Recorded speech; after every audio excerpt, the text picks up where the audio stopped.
Number 9. The Post Hoc Fallacy.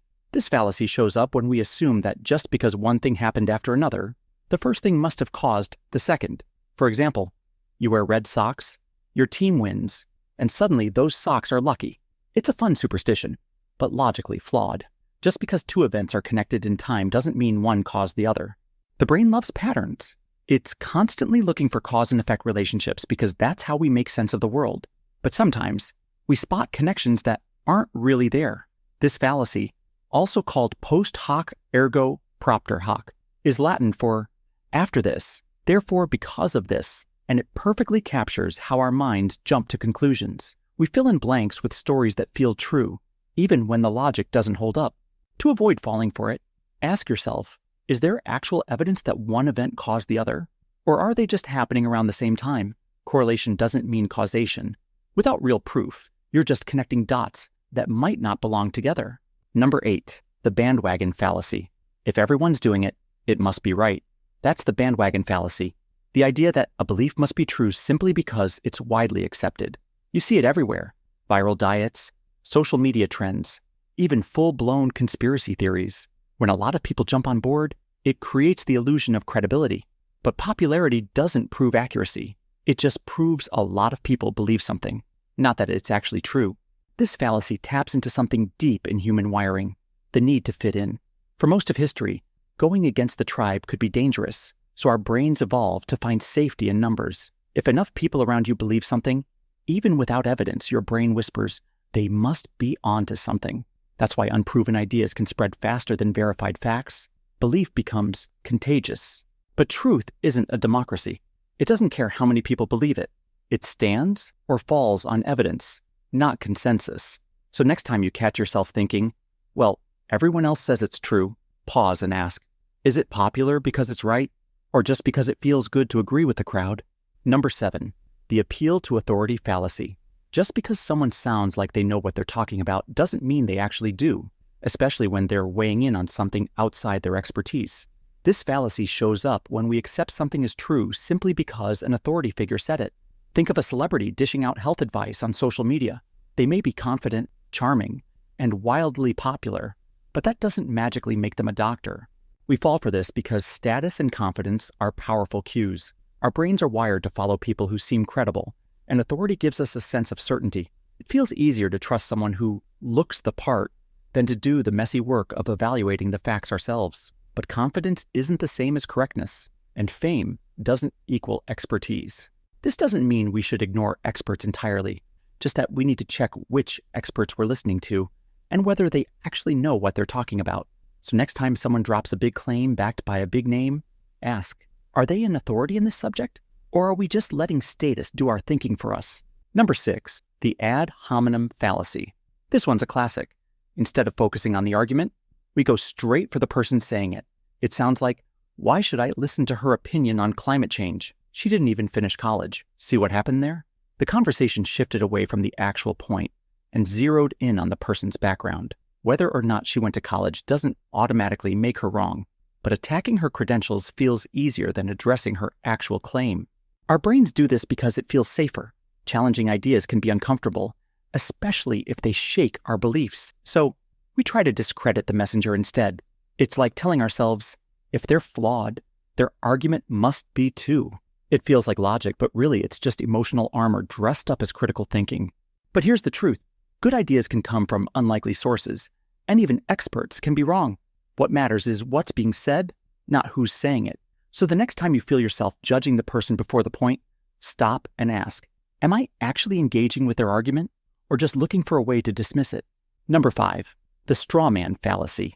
This fallacy shows up when you misrepresent someone's argument to make it easier to attack. Instead of responding to their actual point, you twist it into something extreme or silly. For example, someone says, we should improve public transport. And the reply is, oh, so you want to ban all cars? That's not even close to what they meant. But knocking down that exaggerated version feels a lot easier than dealing with their real point.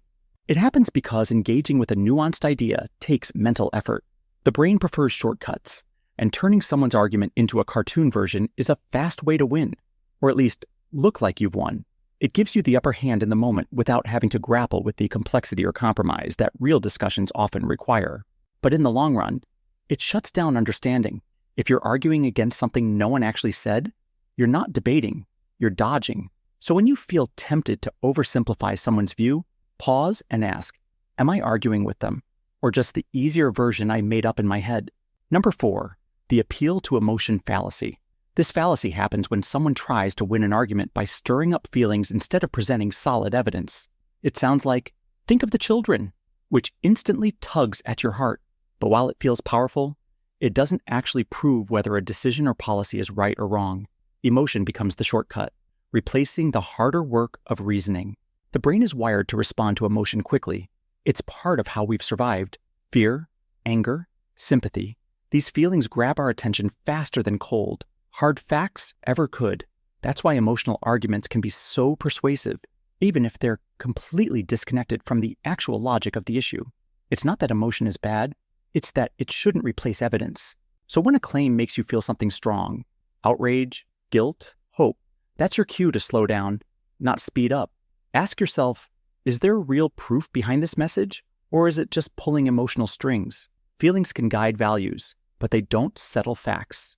Number 3, the slippery slope fallacy. This fallacy kicks in when we assume that one small action will automatically set off a domino effect of disaster.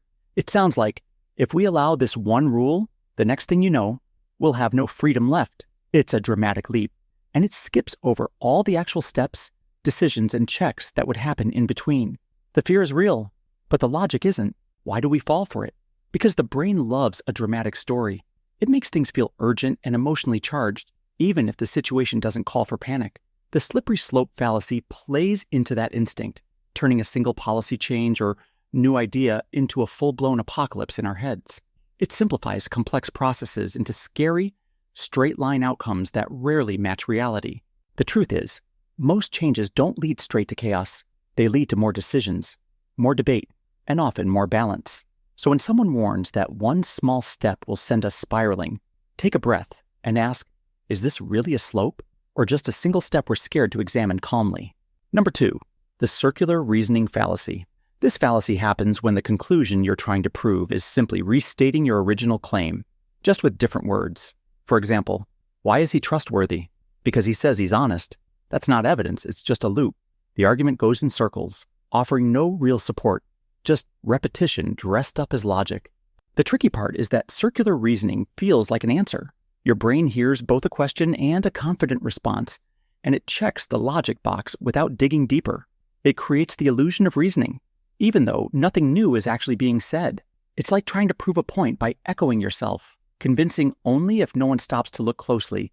To avoid falling for it, look for the evidence behind the claim. If the reasoning just leads you back to where it started, that's your red flag. Real arguments build on facts, not loops. So when an answer feels too neat, pause and ask, did this actually explain why? Or just repeat what? Number 1, the false dilemma, black or white fallacy. This fallacy tricks you into thinking there are only 2 choices, when in reality, life is rarely that simple. You've probably heard lines like, you're either with us or against us. But that shuts out the vast space in between, where most real opinions, experiences, and solutions actually live. It's like saying the only flavors of ice cream are vanilla or chocolate, when the whole freezer aisle is right there. Why do we do this? Because the brain loves neat categories. Yes or no, right or wrong, friend or enemy. These clear labels make the world feel safer and easier to navigate. But that simplicity comes at a cost. By framing everything as either or, we ignore complexity, miss out on nuance, and often shut down valuable middle ground thinking. Next time you hear or use a black or white argument, pause and look for what's being left out. Are there other possibilities? Is there a blend of both sides? In most situations, the truth isn't on one end or the other. It's somewhere in the messy, uncomfortable middle. That's all for today. Thanks for watching. If you want more videos like this, please subscribe to the channel.